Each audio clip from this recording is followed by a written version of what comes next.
So students, we was solving CBSE sample paper 2021. Okay, 1 marker सारे कर लिए थे हमने. अब सेक्शन बी 2 मार्कर ये आज करना है हमने. ओके, चलो सबसे पहले question number 17. So this is your question number 17. इसमें क्या पूछा गया है? With the help of resonating structures, explain the effect of presence of nitro group at ortho position in chlorobenzene. अगर क्लोरोबेंजीन में ऑर्थो पोजीशन पे नाइट्रो ग्रुप लग जाए तो उसका क्या इफेक्ट आएगा, ये एक्सप्लेन करना है हमने.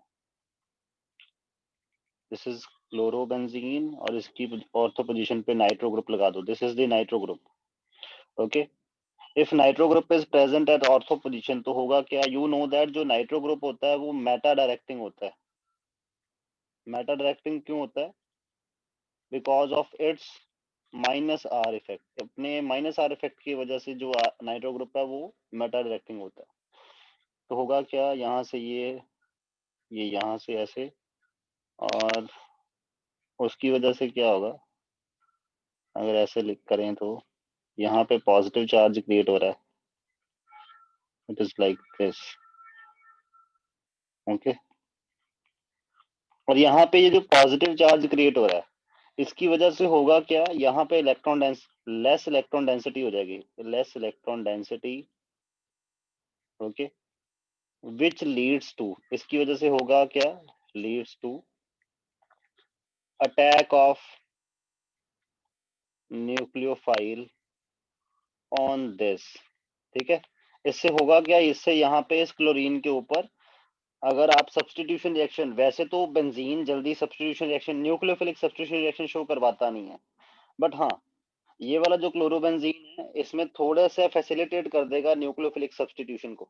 अदरवाइज बेंजीन हमेशा इलेक्ट्रोफाइल को अपने ऊपर अलाउ करता है अटैक करने के लिए, बट इस नाइट्रो ग्रुप की वजह से इस कार्बन के ऊपर पॉजिटिव चार्ज आ रहा है, इसलिए यहाँ पे जो न्यूक्लियोफाइल है वो थोड़ा इजीली अटैक कर पाएगा. जैसे डॉर्स प्रोसेस में क्या करते हैं, डॉर्स प्रोसेस में आपको याद होगा कि हम क्लोरोबेंजीन से NaOH की प्रेजेंस में, ठीक है, हम क्या करते हैं, क्लोरोबेंजीन को फिनोल में कन्वर्ट कर देते हैं, तब आपका टेम्परेचर हाई लगता है.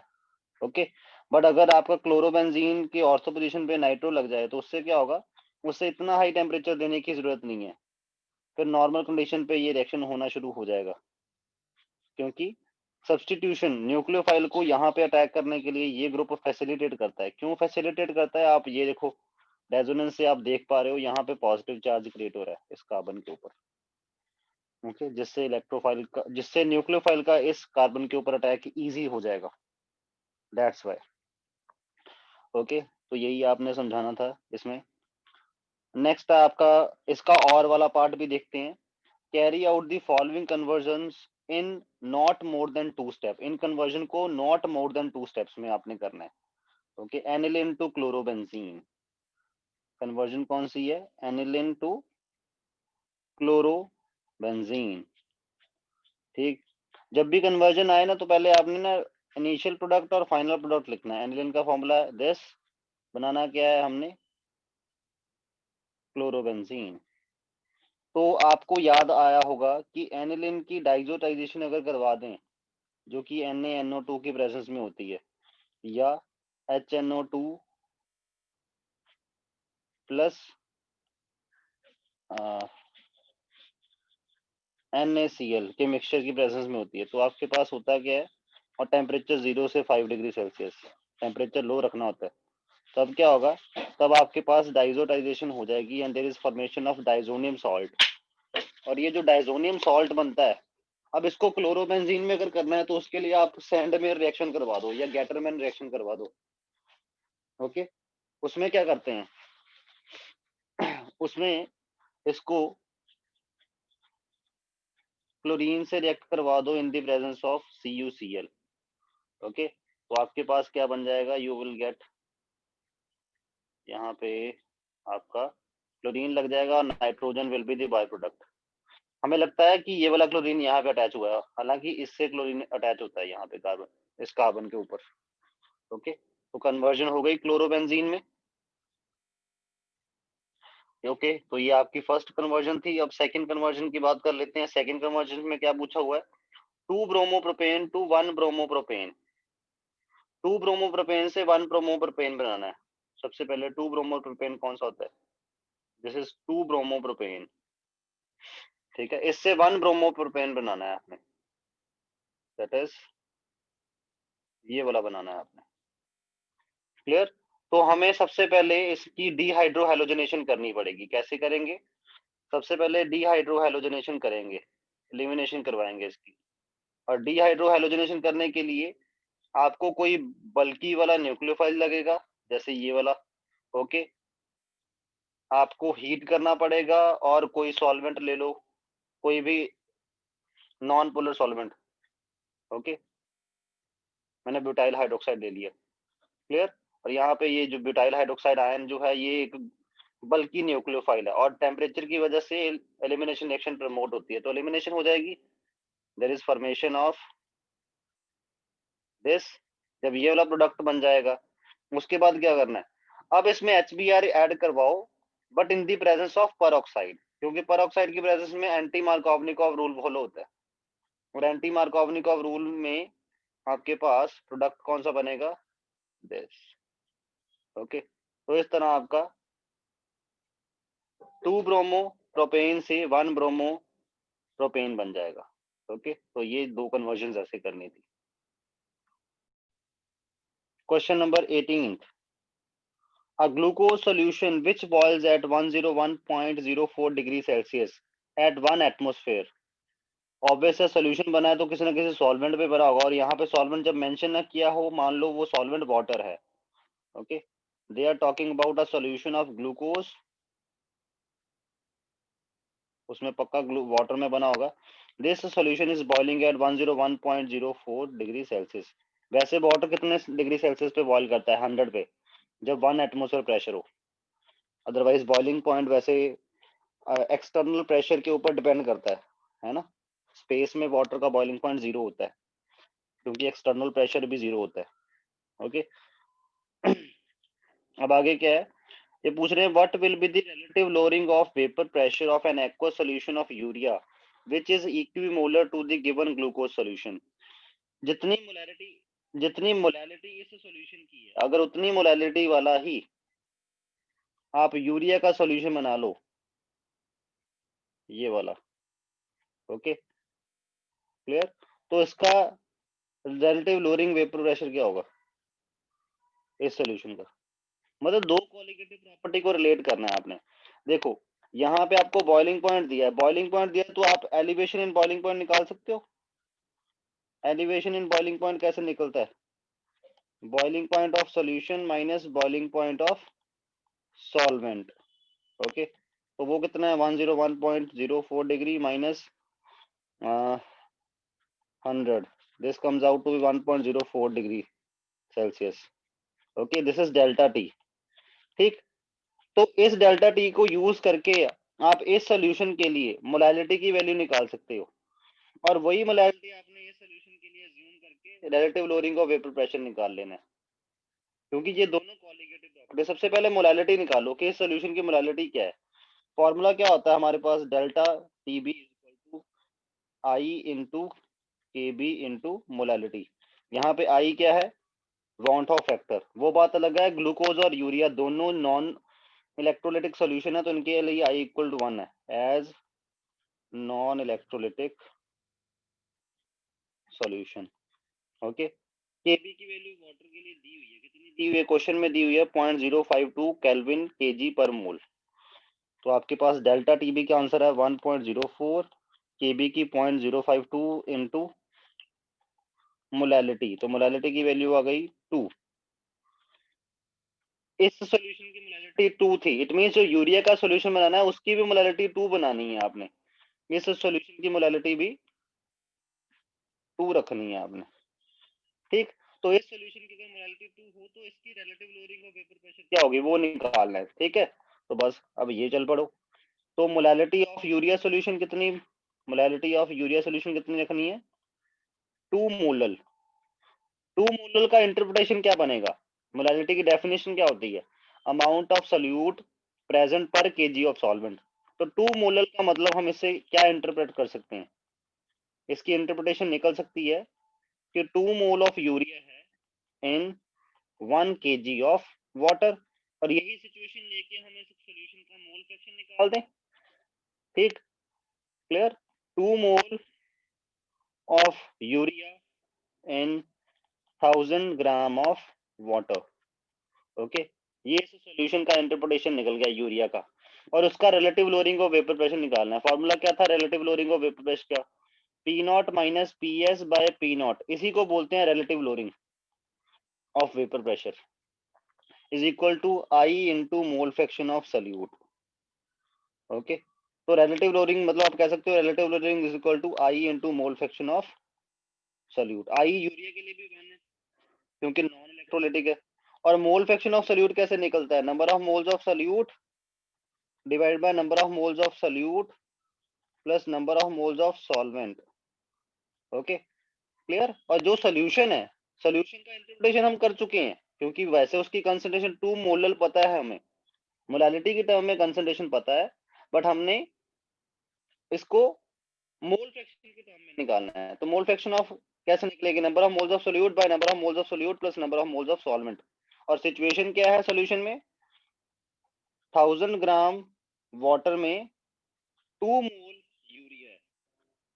तो 1000 ग्राम वाटर का मतलब क्या होता है? इसके नंबर ऑफ मोल्स कैसे निकालोगे? 1000 डिवाइडेड बाय 18, तो ये आंसर आता है 55.55 मोल। 1000 ग्राम ऑफ वाटर में 55.55 मोल होते हैं। तो यहाँ से रिलेटिव लोअरिंग की वैल्यू क्या आ जाएगी? Number of moles of solute 2 divide by number of moles of solute plus number of moles of solvent, that is 55.55। तो बन गया 2 डिवाइड बाय 57.55। तो 2 को 57.55 से डिवाइड करो, 2 divide by 57.55, this comes out to be 0.035। ये आया मोल फ्रैक्शन और यही रिलेटिव लोअरिंग है। मतलब relative lowering of vapour pressure for the 2 molar urea solution will be 0.034, sorry 0.035, मैंने राउंड ऑफ करके 0.035 लिखा है। ये दैट्स इट, ऐसे करना था। 19, अब 19 क्वेश्चन ये कोऑर्डिनेशन कंपाउंड का क्वेश्चन है। Right the electronic configuration of iron in the following complex ion and predict its magnetic behavior। उसका मैग्नेटिक बिहेवियर भी प्रिडिक्ट करना है। आपके पास कॉम्प्लेक्स दिया हुआ है FeS2O6+2, इसमें आयरन +2 फॉर्म में है। ओके, और इसकी इलेक्ट्रॉनिक कॉन्फ़िगरेशन क्या होगी? वैसे आयरन की इलेक्ट्रॉनिक कॉन्फ़िगरेशन क्या होती है? Argon 18 3d6 4s2। बट जब इसका +2 बन जाएगा, आयरन की +2, आयरन की इतनी होती है, आयरन +2 की कितनी होगी? वो होती है आर्गन 18 3d6। ओके, तो 3d6 मतलब उसको ऐसे दिखाओगे,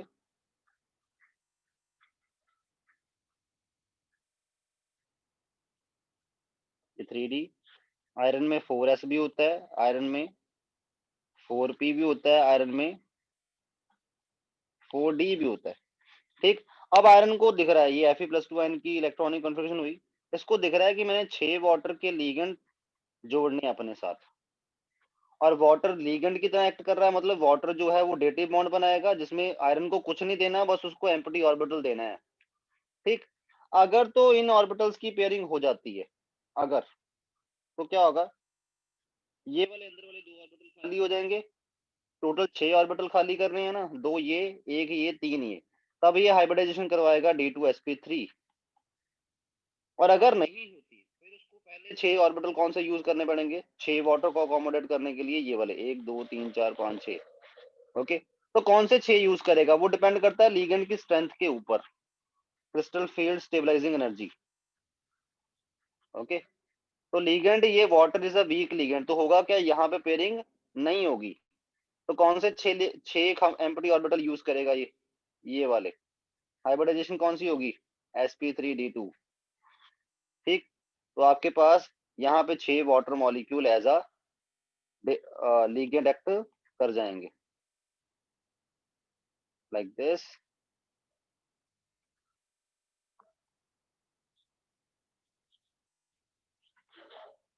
तो अब यहाँ पे हाइब्रिडेशन sp3d2 और 4 unpaired electrons are there, 4 unpaired electrons are there.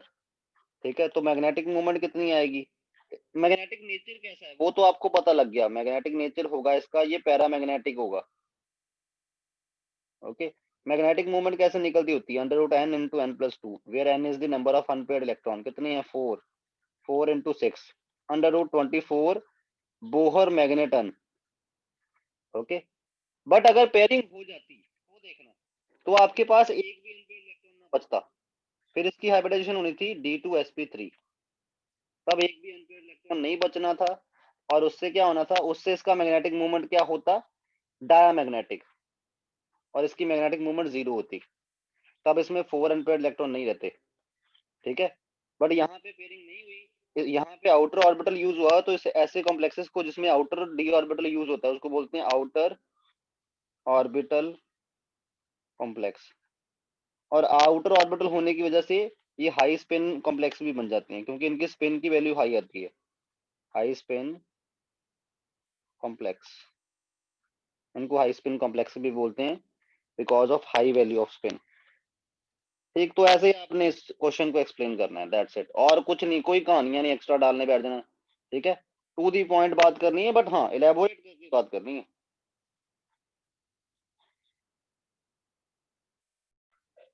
B part में उन्होंने क्या पूछा? Right the IUPAC name of the coordination compound this, इस कोऑर्डिनेशन कंपाउंड का आईयूपीएसी नेम लिखो, वो यहीं पे लिख देता हूँ मैं साइड में। ठीक है, पेन डिफरेंट कर लूँ थोड़ा सा, इसका कोऑर्डिनेशन, इसमें कोबाल्ट की स्टेट है +3। ओके, तो आपके पास इसमें बना, इसका नेम है डाई क्लोरिडो बिस। बिस क्यों लगाया? क्योंकि ये ऑर्गेनिक लिगेंड है, बिस ethylene diamine cobalt 3, coordination complex positive है, इसलिए कोबाल्ट को कोई स्पेशल एंडिंग देने की जरूरत नहीं है। अगर नेगेटिव आता कोऑर्डिनेशन कॉम्प्लेक्स, इसके ऊपर नेगेटिव चार्ज होता तो यहाँ पे फिर कोबाल्ट 8 करना पड़ना था। ओके, और बाद में आपने लिखना है नाइट्रेट। ओके, ये सारा नेम इकट्ठा लिखना है। ओके, बाद में गैप छोड़ना है, उसके बाद नाइट्रेट। ओके, तो ये इसका नेम है। ओके, और हाँ, ये जो मिथिलीन डायमीन का अमाइन होता है ना, अमीन, इसको ऐसे लिखना होता है AMINE। जो NH3 होता है इसको AMMINE लिखते हैं, ये बच्चे गलती करते हैं बड़ी बार, तो इसलिए मैं एक बार एम्फसाइज कर रहा हूँ इसमें, इसका जो इसमें इथिलीन डायमीन AMINE लिखते हैं, NH3 को AMMINE लिखते हैं।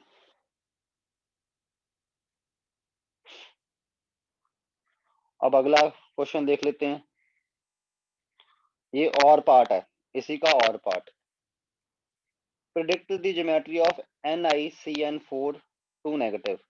NiCN4 2 नेगेटिव में निकल +2 स्टेट में। ठीक है, निकल की इलेक्ट्रॉनिक कॉन्फ़िगरेशन क्या होती है वैसे? 3d8 4s2, इनर वाले नहीं लिख रहा, जब ये Na+2 बन जाएगा तो Na+2 बन जाएगा तो ये 3d8 रह जाएगा। ओके, तो निकल +2 में 3d8, it will be like this, उसके बाद 4s, ये 3d, उसके बाद 4s, उसके बाद 4p, उसके बाद 4d।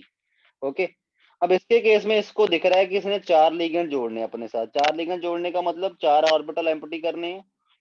ठीक, तो 4 ऑर्बिटल एम्प्टी कैसे करेंगे?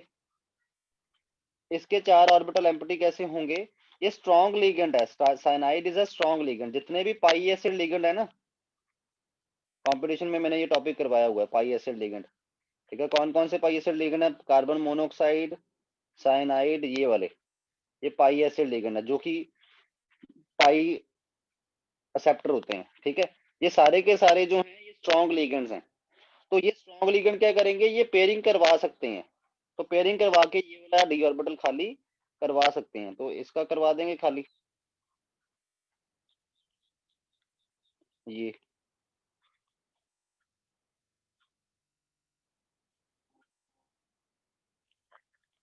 अब पहले चार जो आ रहे हैं उनको उनकी हाइब्रिडाइजेशन करवा दो, ये चारों की हाइब्रिडाइजेशन कौन सी बन रही है, DsP2। ठीक, तो DsP2 हाइब्रिडाइजेशन हुई तो होगा क्या, ये चार साइनाइड ऐसे जुड़े होंगे यहाँ से नेगेटिव बॉन्ड बना के, साइनाइड पे नेगेटिव चार्ज होता है। Okay clear. DsP2 हाइब्रिडाइजेशन है तो शेप कौन सी होगी, शेप होती है DsP2 हाइब्रिडाइजेशन में शेप होती है स्क्वायर प्लेनर। हालांकि पता नहीं शेप पूछी है कि नहीं पूछी है, ठीक है मैंने अभी ध्यान नहीं दिया। हाँ ज्योमेट्री पूछी है, ज्योमेट्री शेप भी स्क्वायर प्लेनर होती है, ज्योमेट्री भी स्क्वायर प्लेनर होती है, इसकी ज्योमेट्री भी स्क्वायर प्लेनर है, ठीक है। और ये अगर इसकी मैग्नेटिक मूवमेंट पूछी होती तो ये डायामैग्नेटिक है। क्यों डायामैग्नेटिक है, क्योंकि इसमें कोई अनपेयर्ड इलेक्ट्रॉन ही नहीं आया। Okay clear. अगर आपका ये लिगेंड वीक होता उस टाइम हाइब्रिडाइजेशन कौन सी बननी थी, उस टाइम हाइब्रिडाइजेशन बननी थी sp3।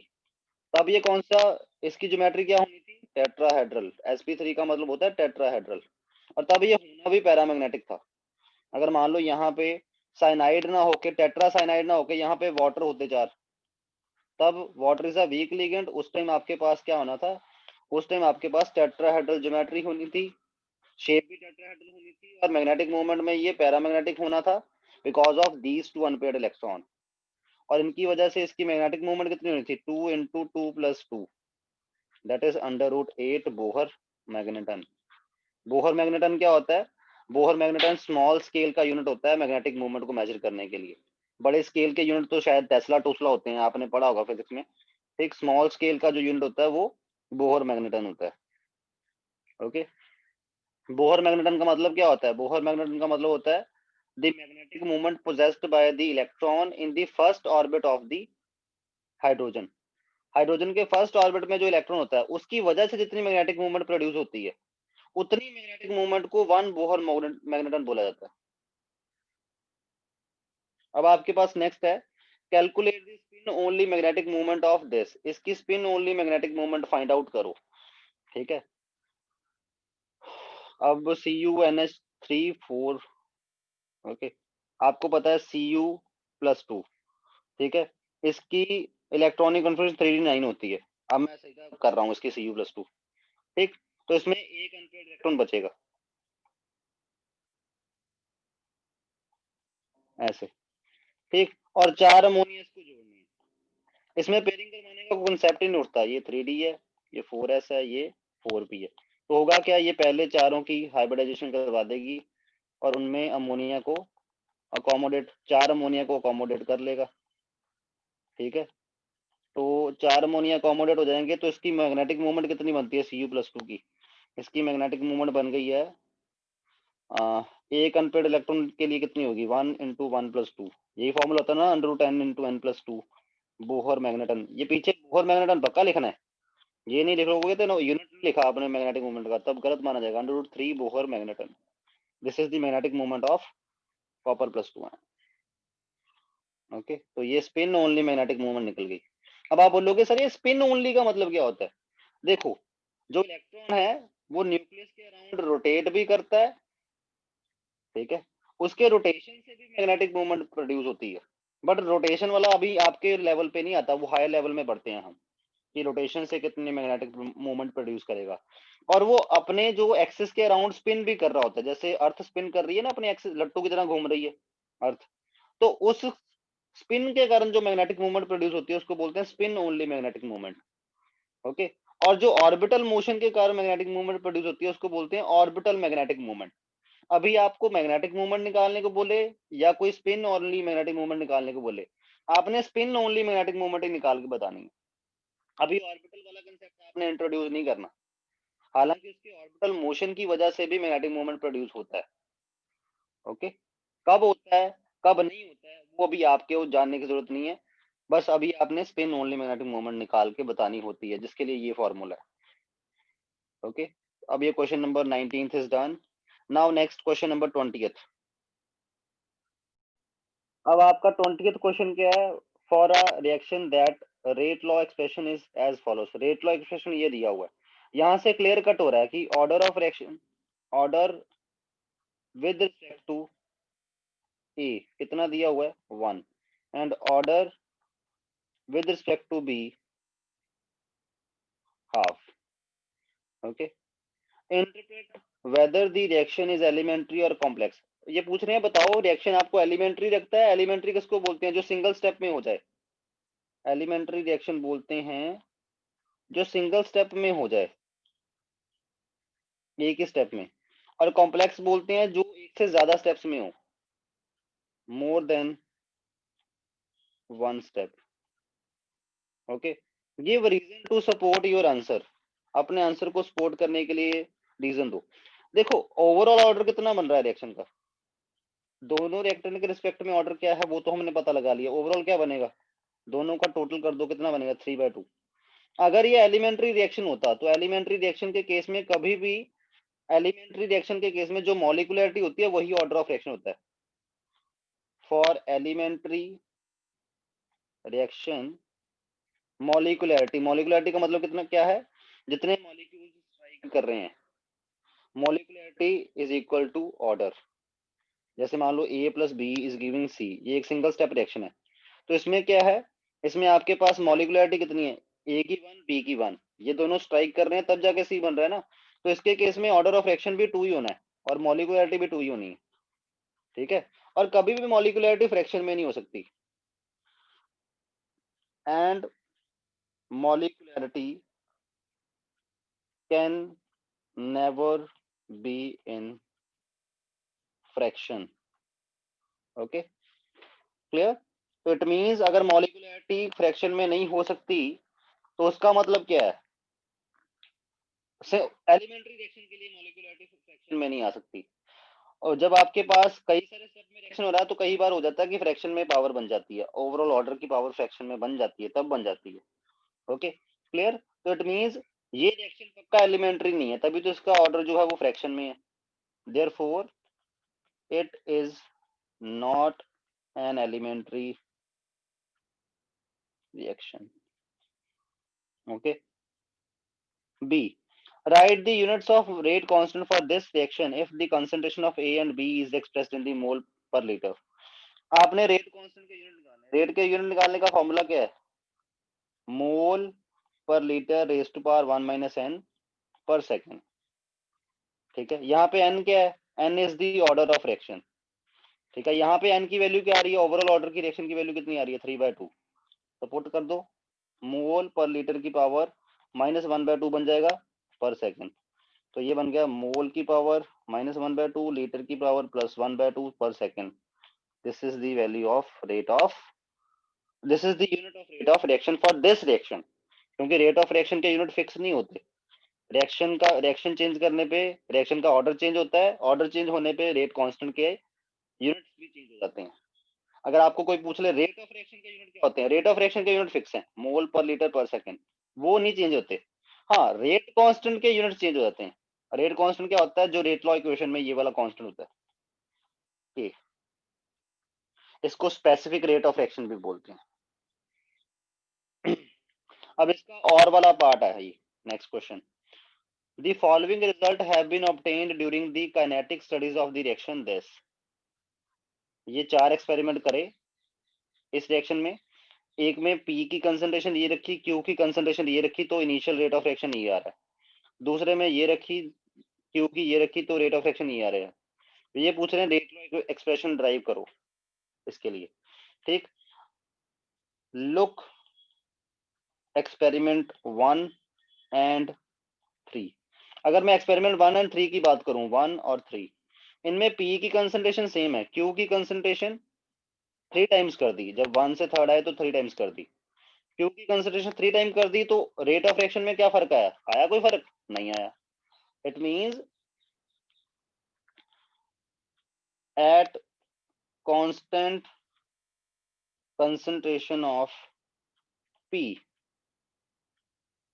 on tripling concentration of Q, no effect on rate of reaction। मतलब रेट ऑफ रिएक्शन की कोई डिपेंडेंसी नहीं है Q के ऊपर, therefore order of reaction with respect to Q is equal to 0। Okay, अब कोई ऐसे दो एक्सपेरिमेंट उठाओ जिनमें पी की कंसंट्रेशन चेंज हो रही हो, क्यू की चेंज ना हो रही हो। कोई ये उठा लो सेकंड और थर्ड, इसमें देखो पी की कंसंट्रेशन चेंज है, क्यू की नहीं है। Experiment number second and third, at constant concentration of Q, इसमें कंसंट्रेशन ऑफ क्यू कांस्टेंट है, यहाँ पे देखो कंसंट्रेशन ऑफ क्यू कांस्टेंट है ना, पी को 1/3 करने पे रेट की वैल्यू भी 1/3 हो रही है, ठीक है। पी की concentration for P becoming 1/3, rate of reaction also becoming 1/3, therefore इसका मतलब 1/3 की पावर 1 है, पावर 1 है मतलब ऑर्डर 1 है विद रिस्पेक्ट टू पी। तो पी के रिस्पेक्ट में ऑर्डर क्या है 1। तो ओवरऑल रेट लॉ इक्वेशन क्या बन जाएगी, rate is equal to k concentration of P concentration of Q raise to power their order, P के रिस्पेक्ट में ऑर्डर 1 है, क्यू के रिस्पेक्ट में 0 है, तो क्यू को लिखना ही क्यों है, something raise to power 0 equal to 1 हो जाता है ना, तो rate is equal to k P raise to power 1। Okay, so that's it, ये क्वेश्चन ऐसे हुआ। अब नेक्स्ट आपका question number 21। The C14 content of an ancient piece of wood was found to have 3/10 of that in living trees। जो C14 है वो कितना रह गया, 3/10 रह गया, मतलब रिएक्ट कितना हो चुका है, रिएक्ट नहीं बोल सकते इसको आप, डिसइंटीग्रेट कितना हो चुका है, डिसइंटीग्रेट, क्योंकि रेडियो एक्टिव होता है ना ये, डिसइंटीग्रेट हो चुका है ये 7/10। How old is that piece of wood, वो पीस ऑफ वुड कितना पुराना है ये बताना है। देखो जो रेडियो एक्टिविटी है वो फर्स्ट ऑर्डर रिएक्शन फिनोमेना है, तो उसके लिए आपके पास फर्स्ट ऑर्डर की रेट लॉ इक्वेशन लग जाएगी, क्या थी, integrated rate law equation, K is equal to 1/T log concentration of A concentration after time T। या इसको आप रेडियो एक्टिविटी के केस में अगर आपने फिजिक्स में पढ़ लिया हुआ तो ये फॉर्मूला ऐसे बन जाता है, log N0/NT। N0 क्या होता है, number of molecules initially, NT क्या है, number of molecules left after time T, और यहाँ पे ये T है टाइम T। ओके, और यहाँ पे लॉग बेस E वाला है, इसको 2.303 में अगर इसको अगर 10 वाला बनाना है तो 2.303 से मल्टीप्लाई भी करनी पड़ेगी, यहाँ पे बेस E है, यहाँ पे 10 कर दिया मैंने, ठीक। तो आपके पास आफ्टर टाइम T जो है वो 3/10 बचा हुआ है, इनिशियल कितना है, इनिशियल हम x मान लेते हैं, after time T 3/10 of x मान लेते हैं जो बचा है। Okay, clear. बट आपके पास उन्होंने पूछा how old is that piece of wood, मतलब टी निकालना है आपने, के की वैल्यू तो गिवन ही नहीं है, अब आप बोलोगे सर के की वैल्यू नहीं गिवन, गिवन है इनडायरेक्टली गिवन है। हाफ लाइफ ऑफ C14 कितनी दी हुई है 5730, के का एक्सप्रेशन क्या होता है 0.693 टी हाफ, याद करो ये वाला टी हाफ का एक्सप्रेशन याद है, T half is equal to 0.693 के, किसके लिए होता है ऐसे, फॉर फर्स्ट ऑर्डर रिएक्शन, ठीक। तो ये होता है आपके पास for first order reaction, T half is equal to 0.693/K। Okay, तो यहाँ पे के की वैल्यू नहीं गिवन है, टी हाफ की वैल्यू तो गिवन है ना, तो के की वैल्यू कितनी आ जाएगी 0.693 टी हाफ, टी हाफ की वैल्यू गिवन है कितनी 5730 ईयर्स। ओके, तो अब ये के की वैल्यू यहाँ पे पुट कर देते हैं, तो के की value 0.693/5730 is equal to 2.303/T log N0 की वैल्यू x है, आफ्टर टाइम T का कितना था 3/10x, ये कट गया, आपके पास क्या बना 0.693/5730 is equal to 2.303/T log 10/3। अब इसको T के लिए सॉल्व कर लो, आंसर आ जाएगा, ठीक है। मैं सॉल्व नहीं करने वाला, बात बाकी आपने करना है खुद। T का आंसर क्या आएगा 5730 इंटू 2.303 डिवाइड बाई 0.693 log 10/3, ये आएगा। log 10/3 को कैसे सॉल्व करोगे, log of 10 minus log of 3, log of 10 कितना होता है 1, लॉग ऑफ 3 कितना होता है 0.477, तो क्या बचा 0.523। ओके, इसकी वैल्यू 0.523 है, वो आपने पुट कर देनी है। वहां से आपका टी जो है वो ईयर्स में आएगा, क्योंकि के में यहाँ पे ये वाला जो ये है, ये ईयर्स में आंसर है इसका। ओके, तो ऐसे ही होना था ये वाला क्वेश्चन, क्वेश्चन नंबर 21।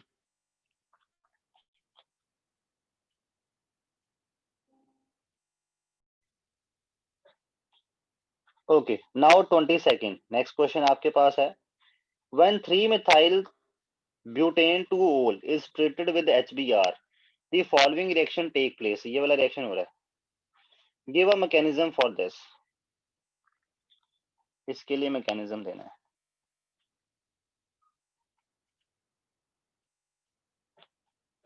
ओके, इसमें आपको पता है सब्सटीट्यूशन होनी है, और सब्सटीट्यूशन भी SN1 मैकेनिज्म से फॉलो होनी है। ओके, तो इसके केस में आपके पास सबसे पहले HBr में से H पॉजिटिव आयन अटैक करता होता है। अगर H पॉजिटिव आयन अटैक कर दे तो होता क्या है, आपके पास H पॉजिटिव आयन अटैक करता है OH के ऊपर, और वहां पे ये बन जाता है। क्लियर? ऊपर से इसको ये गुड लीविंग ग्रुप है, तो ये लीव कर देगा, तो आपके पास क्या बनेगा, you will get this carbocation. Okay, और ये वाला कार्बोकटायन 2 डिग्री है। ठीक, अब हो सकता है या तो यहीं पे इसी के ऊपर Br नेगेटिव अटैक कर दे, तो आपके पास प्रोडक्ट ये बनना है।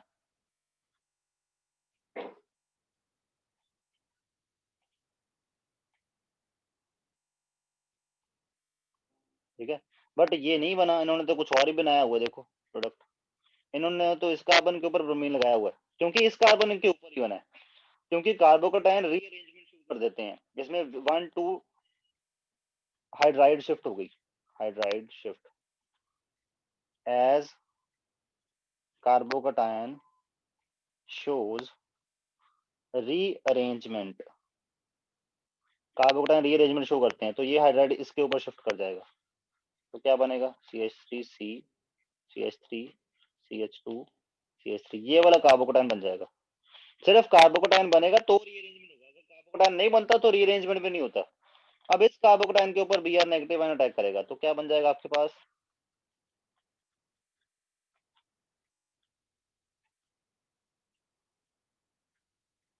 दिस इज द प्रोडक्ट, जो आपका मेजर प्रोडक्ट बना है। तो इसका मैकेनिज्म ये था, इन्होंने तभी बोला ना give mechanism for this reaction, तो ऐसे ही है ये mechanism. Next 24th, give the formula and describe the structure of the noble gas species which is isostructural with the IF5 negative। IF5 negative के साथ जो आइसोस्ट्रक्चरल नोबल गैस स्पीसीज का compound हो वो बताना है।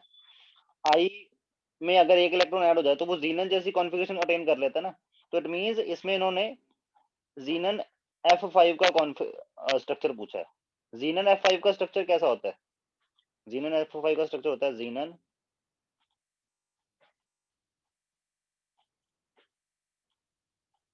ये वाला, एक लोन पेयर बच जाता है।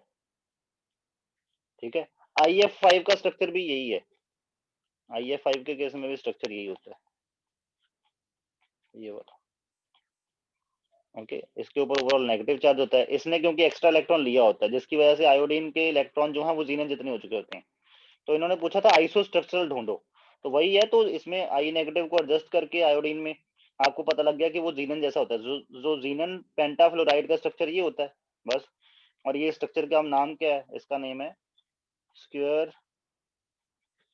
Pyramidal, this is square pyramidal. Okay, और इसका भी स्क्वायर पिरामिडल ही है, दोनों का सेम ही है। ओके, आई नेगेटिव को एडजस्ट कर दो, दैट विल बी, उसमें जीनन जितना हो जाते हैं इलेक्ट्रॉन। नेक्स्ट है आपके पास question number 25, second last question है ये, the following haloalkanes are hydrolyzed in the presence of aqueous KOH। aqueous KOH में हाइड्रोलाइज हो रहे हैं। Okay, 1 chlorobutane, which of the above is most likely to give A an inverted product, B a racemic mixture। One chlorobutane का नाम लिखते हैं, इसका structure बनाते हैं CH3 CH2 CH2 CH2 Cl।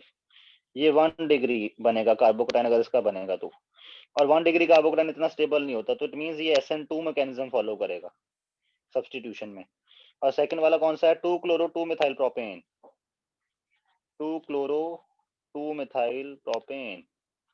इसमें अगर कार्बोकेटाइन बनेगा वो 3 डिग्री बनेगा, तो 3 डिग्री कार्बोकेटाइन SN1 फॉलो करवाता है। और SN में कार्बोकेटाइन बनता है तो आपके पास इन्वर्टेड प्रोडक्ट भी बनता है, ओके, और रिटेंशन वाला प्रोडक्ट भी बनता है। SN1 में रिटेंशन और इन्वर्जन दोनों होती है ना, SN2 के केस में इन्वर्जन ही होती है, इन्वर्टेड प्रोडक्ट ओनली, जो भी इसकी कॉन्फ़िगरेशन होगी उससे इन्वर्टेड प्रोडक्ट ही बनेगा इसमें, ठीक। तो इन्वर्टेड प्रोडक्ट किस में बनेगा, इसके केस में, और रेसिमिक मिक्सचर किस में बनेगा, बी के केस में, ओके। हालांकि SN1 में भी इन्वर्जन वाला प्रोडक्ट थोड़ा सा ज्यादा बनता है एज कंपैरिजन टू रिटेंशन वाला, क्योंकि अटैकिंग न्यूक्लियोफाइल वेट कर ही नहीं पाता इसके निकलने की, तो वो पीछे से अटैक कर ही देता है, तो थोड़ा सा इन्वर्टेड प्रोडक्ट ज्यादा बनता है एज कंपैरिजन टू रिटेंशन। तो कंप्लीट रेसिमाइजेशन नहीं होती, कंप्लीट रेसिमाइजेशन होती है जब 50-50 प्रोडक्ट बनाओ दोनों। बट इसमें ऐसा होता है जैसे इन्वर्टेड वाला प्रोडक्ट 45% 55% बन गया, दूसरे वाला 45%, कभी कभार ये परसेंटेज ऊपर नीचे भी हो जाती है depending upon the substrate, okay, कि उसका कार्बोकेटाइन कितना कुछ स्टेबल है, कितनी जल्दी बन सकता है उसके बेसिस पे, okay. Now next question number 25, ये लास्ट क्वेश्चन है 2 मार्कर में जो आज हमने डिस्कस करना है, बाकी 3 मार्कर कल डिस्कस करेंगे। 25 है आपके पास, atoms of element P forms cubic close packing lattice and those of element Q occupy 1/3 of the tetrahedral voids and all octahedral void. What will be the formula of compound formed by these by Q, P and Q? जो P है वो cubic close packing बना रहा है, मान लेते हैं इसके n एटम्स इन्वॉल्व हुए हैं क्यूबिक क्लोज पैकिंग में, और आपको पता है टेट्राहेड्रल वॉइड कितने होते हैं, जितने एटम इन्वॉल्व हुए हैं उससे डबल, उतने टेट्राहेड्रल वॉइड बनते हैं फिर। और ऑक्टाहेड्रल वॉइड कितने होते हैं, जितने एटम इन्वॉल्व हुए हैं उतने ही, ओके। इन्होंने बोला कि जो Q है, Q इन वॉइड्स को ऑक्यूपाई कर रहा है, बट Q जो है वो 1/3 ऑफ टेट्राहेड्रल वॉइड को ऑक्यूपाई कर रहा है, और ऑक्टाहेड्रल वॉइड सारे के सारे ऑक्यूपाई कर रहा है, ऑक्टाहेड्रल वॉइड सारे के सारे। तो Q कितने हुए, अगर n एटम ऑफ P हुए तो उसके रिस्पेक्ट में Q कितने होंगे, 2/3n प्लस n, टोटल बने ये 5/3n, ओके। Q बना 5/3 और आपके पास P कितने हैं, n, ठीक। तो फॉर्मूला क्या बनेगा, PnQ 5/3n, बट फ्रैक्शन में तो हो नहीं सकता, कॉमन वाला पहले बाहर निकालो, PQ 5/3, ओके। अब इसको फ्रैक्शन से इंटीजर में कन्वर्ट करोगे तो 3 से मल्टीप्लाई करना पड़ेगा, दोनों के डिनोमिनेटर, दोनों के जो आपके पास नंबर है उनको 3 से मल्टीप्लाई कर दो, तो P3Q5, this will be the formula of your compound, इसकी ये बात कर रहे हैं, ओके। ऐसे क्वेश्चन कंपटीशन में भी बन जाते हैं, बड़े इजी वाले क्वेश्चन होते हैं ये, तो इजी वाले में से तो नंबर बिल्कुल नहीं ना जाने देना तुम लोगों ने, ओके, क्लियर। इसमें Q एक ऐसा एटम था जो टेट्राहेड्रल और ऑक्टाहेड्रल दोनों वॉइड ऑक्यूपाई कर सकता है, उसका साइज ऐसा होगा, बट हाँ टेट्राहेड्रल वॉइड उसने सिर्फ 1/3 ही ऑक्यूपाई कर रहे हैं, और टोटल टेट्राहेड्रल वॉइड कितने बनते हैं, 2n, अगर n एटम मिलके क्यूबिक क्लोज पैकिंग बना रहे हो, और ऑक्टाहेड्रल n के n ही ऑक्यूपाई कर लिए थे, तो टोटल कितने क्यू हैं उस पर्टिकुलर लेटिस में, 2/3n plus n, that will be 5/3n, okay. तो इसलिए फॉर्मूला ये, इसको फिर इंटीजर बना के ये बन गया आपके पास, ओके।